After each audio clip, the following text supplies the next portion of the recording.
Hello and welcome to the Merri-Cast, the show that puts you on the fast track to confidence in starting and growing your business.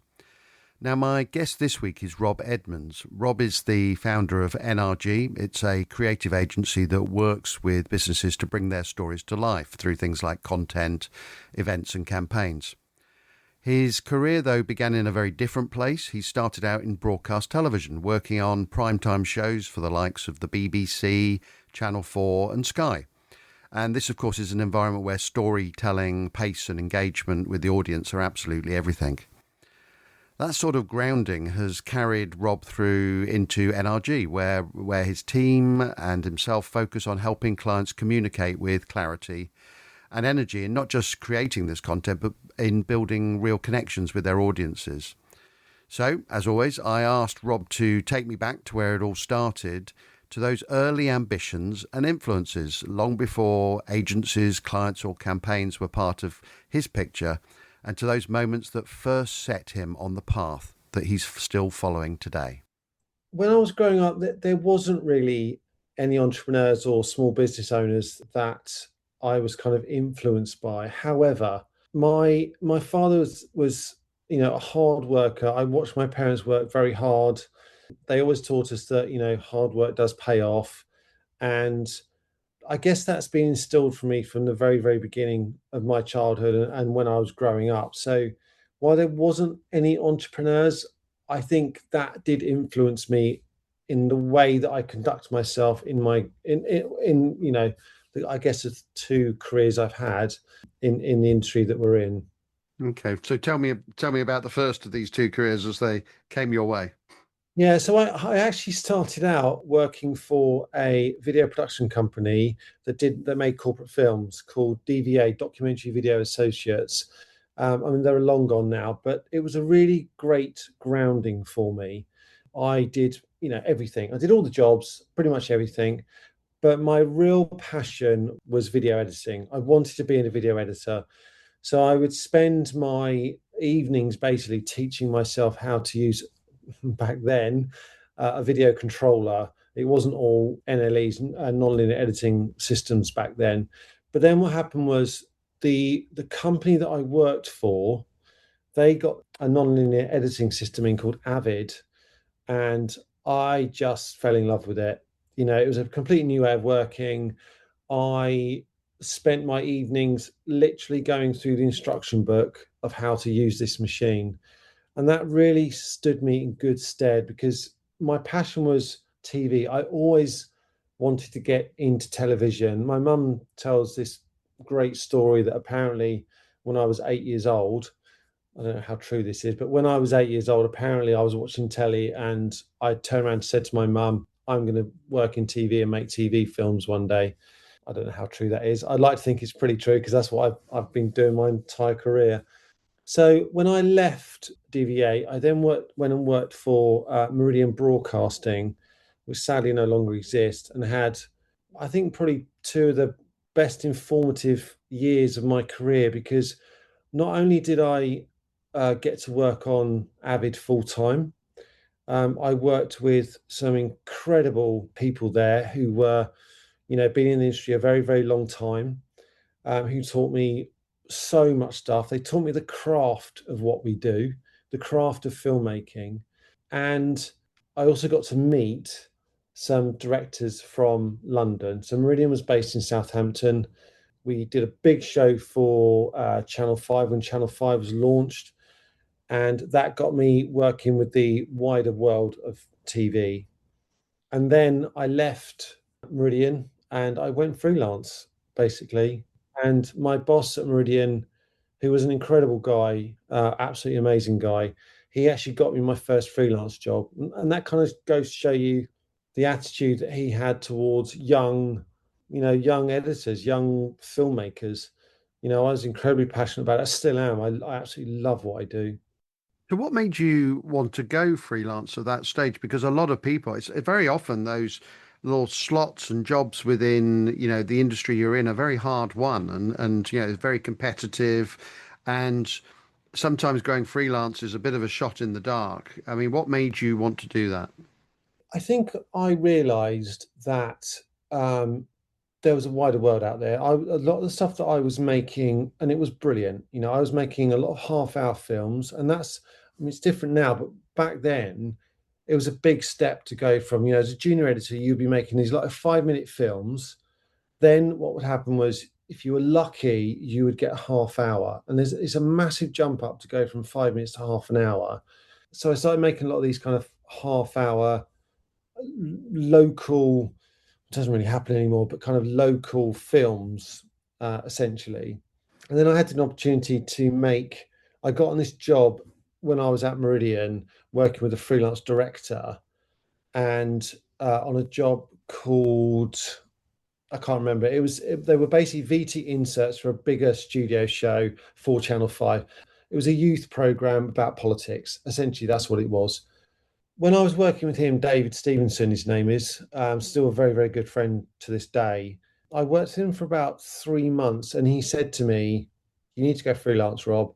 You're really good at what you do. You understand story. I can get you some jobs." And I just thought, I'm going to do it. It was a moment in time where I've always been a risk taker. I like taking risks. I like, as I would say, jumping into a dark hole with no bottom. I don't have any problem with doing that whatsoever, and just see what happens. And sometimes it hasn't put me in good stead, which I'll talk about later. And that's kind of why I went freelance, because someone said, "Look, you're good enough." And when I was at DVA, I had the same thing. DVA was a corporate company. I Mm. worked a very, very well-known producer who did a lot of that stuff for the army, and I started working with him on little bits and pieces. And he said, "Do you know what, Rob? You're good at what you do. You're really good at what you do. Yes, you're still young and you still need to learn, but you're really good." And I guess those things have play in the back of your head a bit, and that's Okay. kind of why I went freelance. Okay. So there you are, jumping into this hole, and you don't know whether there's a bottom or where the bottom is or anything like that. So take me through that plummeting journey, and what happened. Like it wasn't. I think it was more scary for my wife than it was for me, if I'm honest, because at the time we just got married and we just bought our second house, and I went from a job that I got paid every month to a job where you have to go and find your own work, right? So I wasn't scared because I got a job that was a 6-month contract. It wasn't quite like that, but it was essentially a 6-month contract, 6 month work with potential to do more work after that. So I had that. So it wasn't like it was like a week's work and then you're out of work and then you got to find. And through the contacts that I had made at Meridian, I had a few little contacts and I just got in contact with them and I got some work. I know I make it sound very, very easy. It wasn't very easy, but I think I had a bit of luck, I would guess, at the start. So we all have moments of luck and, or not luck. But did you feel the zealotry of entrepreneurship at that point then? Sort of like, did you feel like an entrepreneur or did you just feel like a freelancer? Or were they kind of all merged together? I didn't feel like an entrepreneur. I'm definitely not going to say that. I felt like a freelancer. I Mm. felt like I wanted to. I wanted to go and what I wanted to do is work in TV. I had worked in TV at Meridian, but I wanted to go and work for like the BBC and the Channel Fours and the kind of work on bigger programs, primetime TV programs. That's what I wanted to do. What I did do is I took any job that was going. So if a job came along through a contact or a friend, or then I would just take it. And some of the jobs, they weren't brilliant, but it got me to experience and it got me I had that, I think also I had a young family then. So I kind of had to take the jobs and continually learnt my craft all the time. I never felt I was, going back to watching my parents when I was growing up, I just felt like the harder I worked, and what I mean by that is picking up the phone and calling people, picking up the phone and calling production companies, picking up the phone and just telling people, look, this is who I am. This is what I can do. This is what I've worked on so far. This is what I would like to do.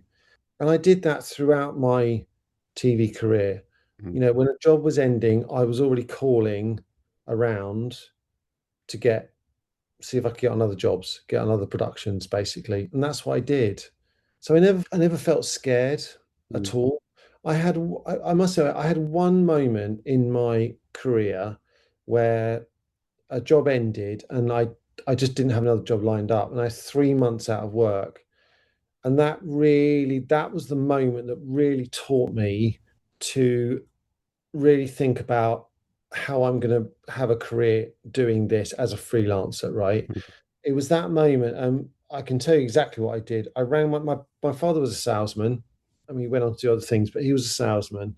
And I rang him and said, "Look, Dad, I'm out of work. I'm trying really hard to get work. Can't get anything." The industry basically was a bit dead at that point. And he said, "Right, son, write yourself a script and ring and look online and look at all the production companies and ring them. Mm. Just ring them up." And that's exactly what I did. I wrote myself a little script. It was very simple, little script, just like, "Hi, this is who I am. This is what I can do. These are the productions I've worked on. Have you got any opportunities or productions coming up?" And I did that. And, I did that every day for about a month. And then I got a job. I got a production. I actually went in and helped someone on a discovery job. And then from there, I made another connection. And then things started to roll a bit more. So, and you only needed to get lucky once, if you like, with that situation, and then you were up and you were running and so on. I mean, really fascinated by that bit about picking up the phone, but I'm going to come back to it in a little bit because there's something very specific about that I want to ask you about today's world. But let's move first of all in terms of your career journey. So you've been in broadcast, you've been freelancing, and then you moved into the B2B agency world, very different world. You know, what did that teach you that the work you'd done to that point hadn't? So I'll tell you how that happened actually as well, because I think it's important to talk about how that happened. So, a very good friend of mine, David Stevenson, I already talked about, and I worked with him in broadcast TV a number of times across the years. And Dave's an amazing man. He's runs businesses and sells them and etc. etc. He got an opportunity to go and start an event. The events company already happened, but they were getting more asked from their clients about doing business video. They knew Dave and they knew someone else who was also associated with Dave. And what happened was Dave came to me after they sort of in the early days of getting this going. It was called the Rocket Science Group. Dave came to me and said, "Can you help me? I need to make some videos. I think you'd be great for it." So I made a number of sort of videos on the side of doing my broadcast work. So I was still doing my broadcast work, and then I was making these videos on the side. And then what happened was Dave basically offered me a year's contract at about the right time in my life. And I thought, do you know what? And I didn't really like the way TV was going at the time. So I took it, I thought, I'll take a year. I was pretty well known in the industry by then. I had a very good career in the TV industry. I was working consistently and I had a big enough network of directors and producers that I worked with. So I went and did this job for a year and I absolutely loved it. I mean, it was just, I was meeting business owners, I was out filming, I was, I was just doing everything basically. I was doing the whole filmmaking process and I absolutely loved it. And that's why I went into B2B. I guess the thing that TV taught me, right, is and what is different about B2B is in the world of broadcast, you are editing. I mainly did documentaries and format shows. Okay, that's essentially what I did. So a format show would be something like The Traitors. And what it taught you was that you had to work very, very quickly, right? Because obviously these productions only have a certain amount of budget. You have to work very, very quickly on creating a story out of sometimes not a lot of material, making that story engaging, making sure that story has a typical story arc. And then, so when I went into B2B, I took that knowledge into the B2B world and I applied that to my, and we still do here today, right? So I applied that to my B2B world. The other thing that I started doing in the broadcast world was writing scripts in the edit suite. Okay. So these are, well, they go out, they film loads of stuff, and then you've got to put a story together. So I started writing script, which actually really then helped me Mm. in my B2B world. Yeah. Okay. So you learned a lot in doing that. And then suddenly in 2015, you set up NRG. And at that moment, did you feel more entrepreneurial because this was you actually setting up a business? Yes. My second business, I'm going to touch on this very quickly. So during my broadcast years, broadcast TV changed quite a lot, where a lot of cable channels came on, like Discovery, Shed, it's called something else now, but a lot of these kind of very, very small productions. And I saw an opportunity to set up a sort of very small edit suite business where I had two editors working for me and me. And it went horrifically wrong, basically, absolutely horrifically wrong. Because very naively, I thought, oh, all I need to do is get like two edit suites, two editors, and I can put them on these productions that they wanted me to work on, and I could kind of oversee it, but I could also go off and do other productions. So effectively I'd have three streams of income. It didn't work like that. It all went horribly wrong. I clearly at that point hadn't realized quite how much you had to do to make it work. So that went horrifically wrong. So the reason I decided to set up NRG is because I left Rocket and I went and started another business with two other guys. And I was with them for about a year. And it was an incredibly tough year. I mean, the hours that we worked. Anyway, then let's just say the three of us had a disagreement. I'm not going to go into exactly what happened, but the three of us had a disagreement. And it was at that point I just thought, I don't want to go back into broadcast because broadcast really is a young man's game. I was only 42 then, 44. Sorry, I was 44 then. I don't want to go back into broadcast because it is a young man's game. People say you have a long career in broadcast. Yes, you can. Within the production part that I was in, it's a young man's game.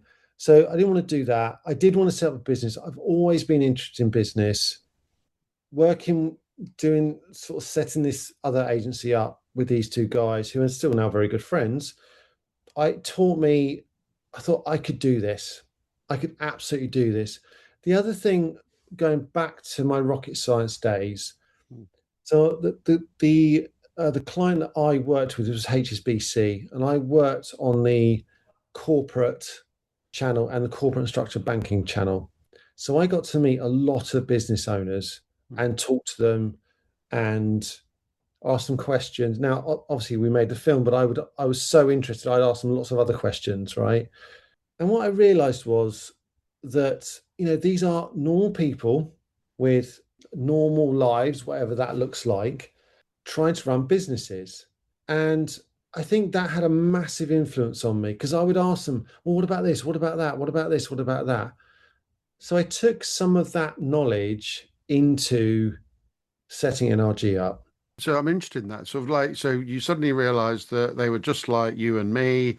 Yeah, they Yeah. were just facing it. Had you previously thought that an entrepreneur was some sort of separate species or so on? Because I did when I was first setting up my first business. Only when I eventually realized like it just had to be me, not anybody else, to do well. Trevor, I could not agree more. I thought, business owners, oh, they must like these business owners, they must be a different breed. They must think in a different way. They must just operate on a different level to everyone else. And of course, back then, I mean, I probably around that time, yes, I was getting more interested in like the Steve Jobs of this world and the Microsoft, what's his name? Bill Gates. Bill Gates, yeah, Yeah. thank you. So, interested in Bill Gates, and I've always been interested in business people. But of course, I'd only ever seen the kind of the echelons of the business world and not ever met before working within HSBC the kind of what I was sort of the everyday small business owners, basically. And that had a big influence on me. It really did. And then obviously the experience I had at Rocket, and then the experience I had at the company's called the Broadcast Business.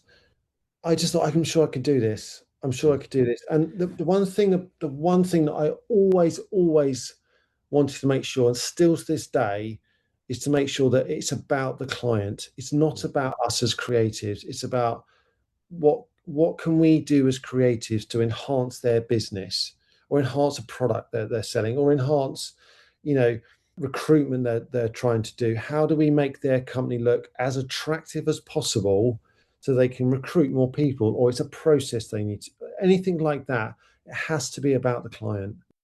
So from day one, that you've got this very clear sense of it being for the client and that being part of what you were doing in terms of the vision. Did you have a vision in terms of whether it would be a small business, whether you wanted it to become a big business, a globally known business? I mean, did you have a sort of master plan at the start, or did you just have a let's just survive 6 months and see how we go plan?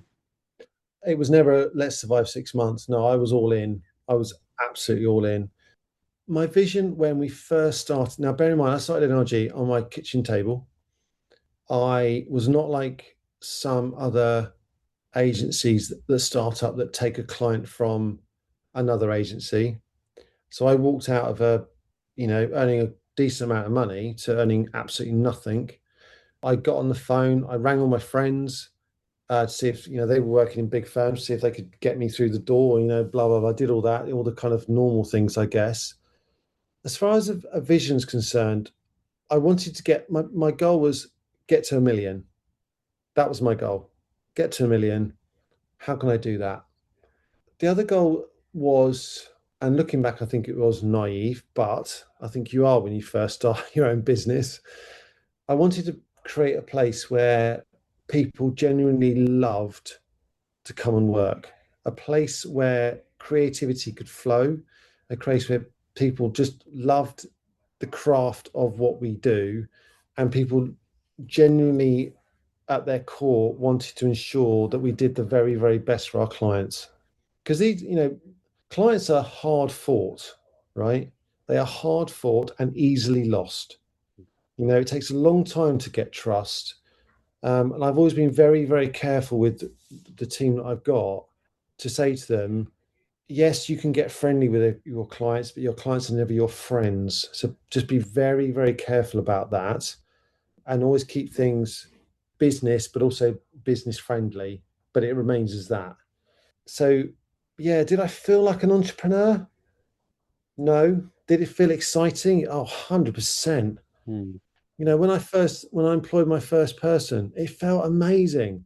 When I got my first client, it was like we were doing it. This is it. This is it. It felt amazing. When we got our second, third, fourth, fifth client, just every client just felt amazing. We were doing amazing stuff. We were going all around the world. Yeah, it was just an incredible time, those first sort of 5, 6, 7 years. Yeah. So there you go. You're picking up clients, you're traveling around, but what about your role in the business at that point? Because you take people on, you take a few risks, you get people on, but then suddenly, were you comfortable with working on the business rather than in the business? Were you, in terms of business development, was that something that you felt good about? Because a lot of people struggle in doing that bit. Did you struggle in that? I did struggle in that. Yes, very much so. I am a creative out and out. I love being involved in business coach that we hired pretty much at the start of NRG. Said, you got to you're in the muck and the bullets all the time. You've got to get out of the muck and the bullets, basically. And I found that very, very difficult. These days, I don't. I've been doing this now for 11 years. So, I do a lot more working on the business now. But it took me a long time. It took me a long time to, I would say, probably too long looking back. But when you are first starting out a business, as you well know, Trevor, you are doing everything. I mean, I invested everything the business earned, turned over, earned. in the first 3 years, I put it back into the business. I didn't take a dime out of the business in 3 years. And I will say this because everyone hears that kind of stuff on podcasts like this and goes, well, how did he live? My wife had a contract at the time and she earned enough money for us to live, pay the bills, and that was it. Right. So that's the reason I didn't have to go out, and I could invest the money back into the business to employ people, etc., etc. Because the one thing that you cannot do as a business owner, and it does depend on the kind of business you want, is you cannot build a business on your own. You cannot grow a team revenue on your own. You can't. You cannot do everything all the time. Yes, you are doing it in the first 1, 2, 3 years, but you can't. That's not sustainable. Was there a moment when you realized that it wasn't sustainable? Like, do you remember a moment where you thought, actually, it's got to change a bit now? I knew that pretty early on though, but I knew it early on because I'd had the experience at Rocket Science. They grew a team for pretty much nothing to 45 people, I think it was in the end. The agency that I started with these other two guys, we had a team there was probably 6 of us on that team. They weren't full time; we were all freelance, but we came together. So I knew I couldn't do it on my own. The thing I had to work out was how could I do it and pay people regularly. So I knew I'd never be able to do it on my own. My first employee was a filmmaker, um, fantastic guy. He worked with me for about 4.5, 5 years, just up to COVID, actually. James worked for us, amazing. But the other thing that I realized very, very early on is I hate paperwork. Absolutely hate it.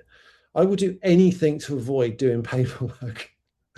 So within about, I don't know, 6, 7 months, I employed a office manager to take on all the paperwork and deal with all the contracts and all of that sort of stuff.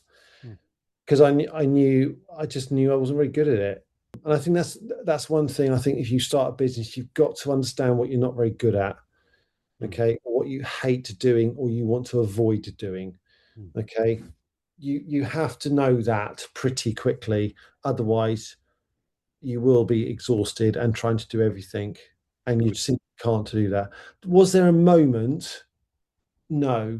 And there wasn't a moment because I knew I wanted to employ people. I knew I wanted to bring people in who were good. So no, I never had that moment of like, I can't just do this on my own anymore.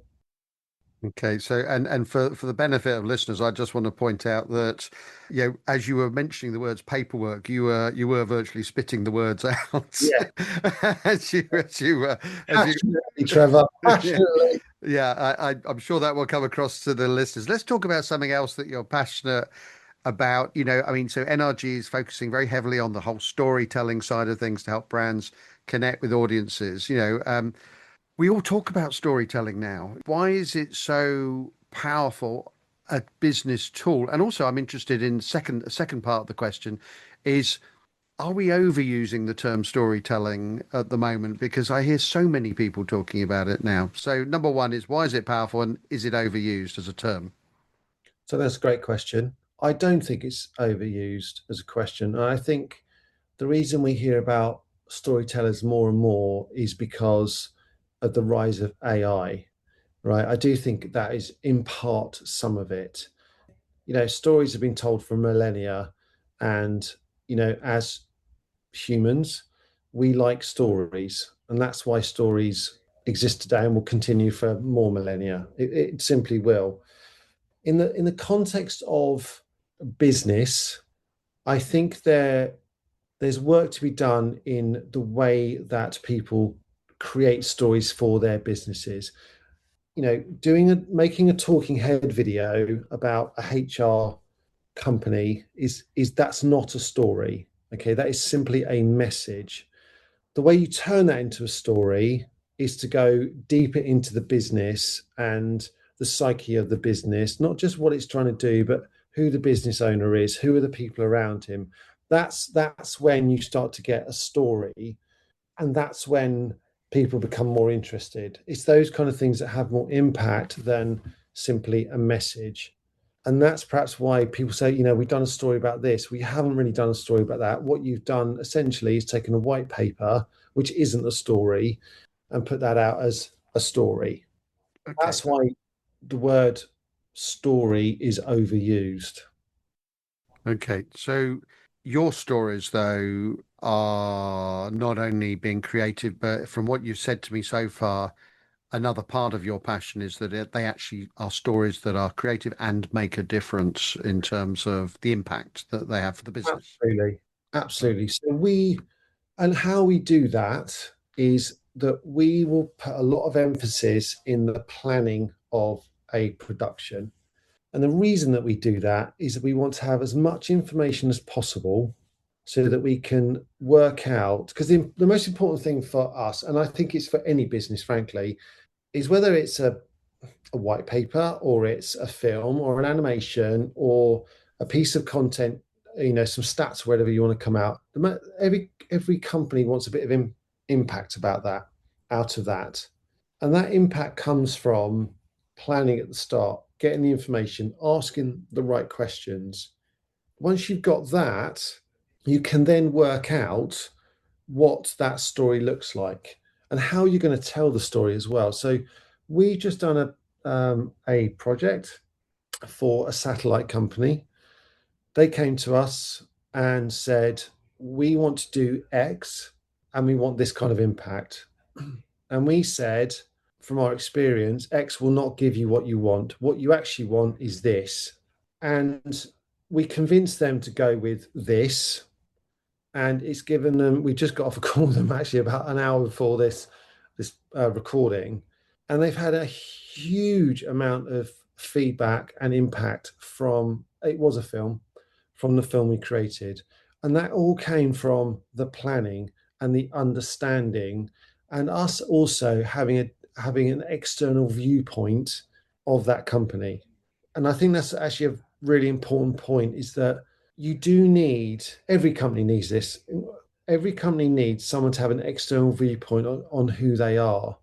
And the reason I say that is because all too often we see this all the time. A company wants to talk about them. We do this. I do this. No one cares about what you do. No one cares about the solutions that you sell. What people care about is what you can do for them. And that's the difference. If you can work out what you actually do for your clients, the solution, the challenges that you solve for your clients, that's where the impact comes. And that's what we work really hard at with clients to get that. We'd never met these. They are wonderful. They were wonderful to work with.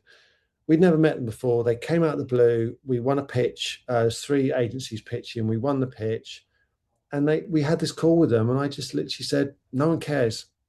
Like no one cares about what you do. No one cares that you put satellites in space.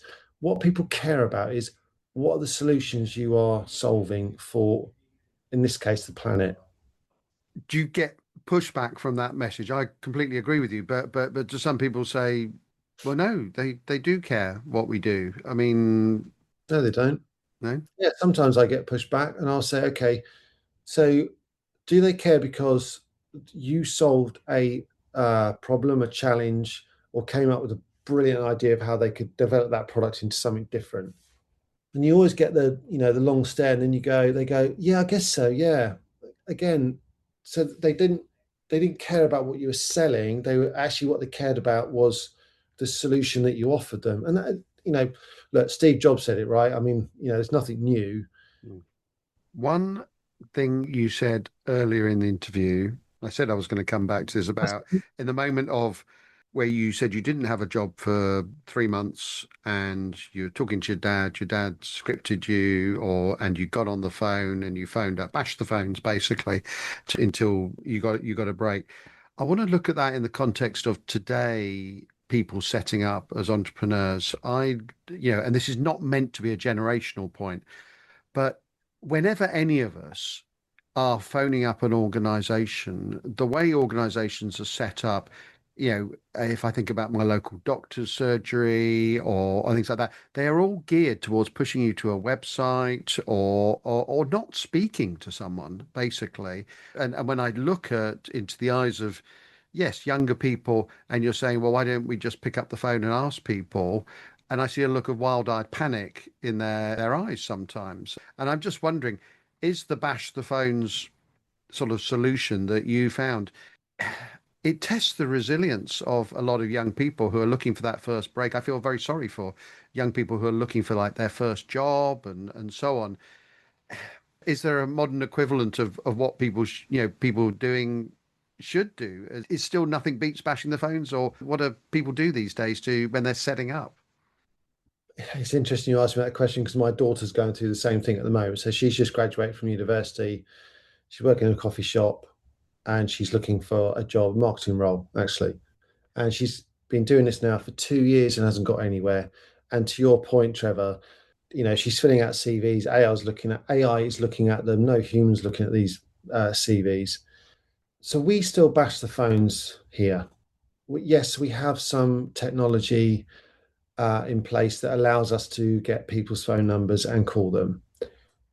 What we found surprising, and we don't have a cold calling company do it, we do it. Okay. That is the difference, that we do it. I have a full-time business development person here. What's surprising for us is that a lot of people say to us, oh, no one ever calls anymore, but I'd love to have a conversation with you. I mean, we don't get that all the time. I'm not going to say that every call's, oh, hi, it's amazing, someone's talking to me. I still believe that, we're all human. We want that human connection. And actually picking up the phone, in my experience, no one has ever been nasty to me on the phone. No one, yes, I get no, not now. But the way I've always done it is, if I was starting a business today, the first thing I would do, and the first thing I recommend to anyone, is build your pipeline.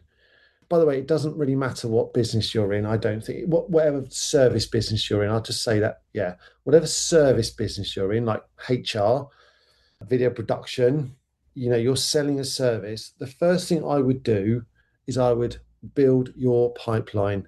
Forget about everything else, because the other stuff that you need, the likelihood is that you know people who can do it for you. Hmm. The thing that is the hardest thing to do is to build your pipeline. If I was starting again, I would do exactly that. I'd build my pipeline. I wouldn't actually employ anyone. I would build the pipeline out. Another thing I would do if I was doing it today is I would pick up the phone and I would phone bash. I would, because emails, as we all know, get lost. People don't answer emails. LinkedIn, despite what the millions of gurus on LinkedIn will say, they'll get you 50,000 leads and all that sort of stuff. LinkedIn is a starting point, and if you are very, very lucky, you might get a bit of business from it. We've only ever got one piece of business from LinkedIn, and that was because we consistently put out marketing, Sam, and from that they have seen, it was actually, I'll tell you, it was Swim England. So Swim England saw some stuff that we were doing for Magic Light, who distribute all the Gruffalo merchandise, and they liked what they saw, and they called us up, and we had a conversation. We made them a series of films last year. That's the only time that's ever happened in the 11 years I've been doing this. But I still, and go to networking events and go to events in whatever, if you're in the world of HR, go to HR events, meet other HR professionals, expand. Your networks are worth their weight in gold. And the other thing I'd say, that, and the thing that I think a lot of people don't do, is if you pick up the phone and you call someone and you manage to speak to them and they say no, say, can I give you a call in 3 months? No one has ever said no to me, not ever. And I make a note. In 3 months' time, I call them, and I can tell you how many people are really surprised when I go, hi, I spoke to you 3 months ago. You said it'd be all right to call you. So I'm giving you a call. How are we feeling today about giving us an opportunity? That's not quite what I say, but you get the idea. Yeah. Yeah. Final question. Looking back now, You talked to me about at the beginning, you were saying you wanted to get to 1 million and you wanted to create a place that people love to come and work. Has your definition of success changed in the meantime as to what success looks like? I cannot tell you how much of a difficult question that is for me. And anyone that knows me will know that's a very difficult question. I have never seen myself as successful. I have had successes, but I don't see myself as successful. I constantly strive to grow the business, to make it a better place to work, to build a team out, to get more clients, clients that we want to work with, clients that are great to work with. So I don't actually know what feeling successful means. I never have. And I've been asked that question a number of times over the years. Some people would probably look at me from the outside and say, yes, we are successful. Yes, we've reached our goals. Yes, we are striving for more goals. But yeah, I wouldn't say I'm successful. Is your success then that you are enjoying what you're doing and you're enjoying the day to day and in the moment, if you like, is that Yeah, your success? I would say yes. I absolutely love what I do.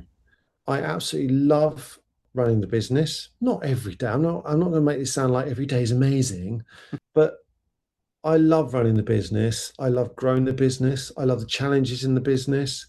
I love the industry that I'm in. And I do ultimately, as cheesy as it may sound, I absolutely love it when we, you know, go well and truly above and beyond for clients and they enjoy working with us. And again, we built the business to be very client focused.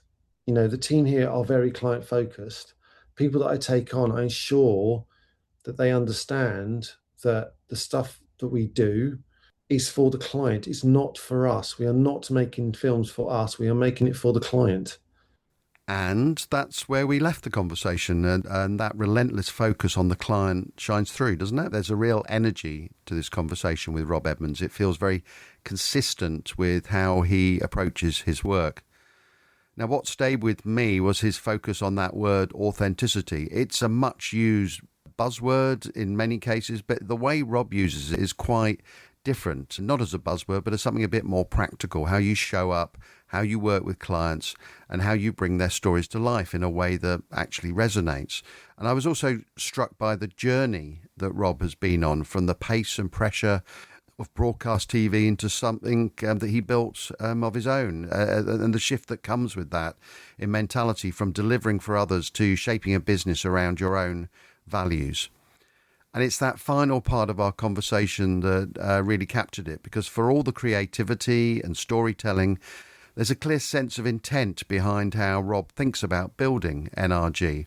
Not just reacting to what's in front of him, but in staying mindful about where the business is going and how it evolves and continues to evolve alongside the people that it serves. So thank you to Rob, and thank you to all our listeners, and for the great feedback we're getting on the show. If you enjoyed this episode, we'd love for you to subscribe, rate and review through your usual podcast provider. And if you want to find out more about the Merri-Cast, look for me, Trevor Meriden, or our business Merriborn at merriborn.co.uk. And until next time, thanks for listening.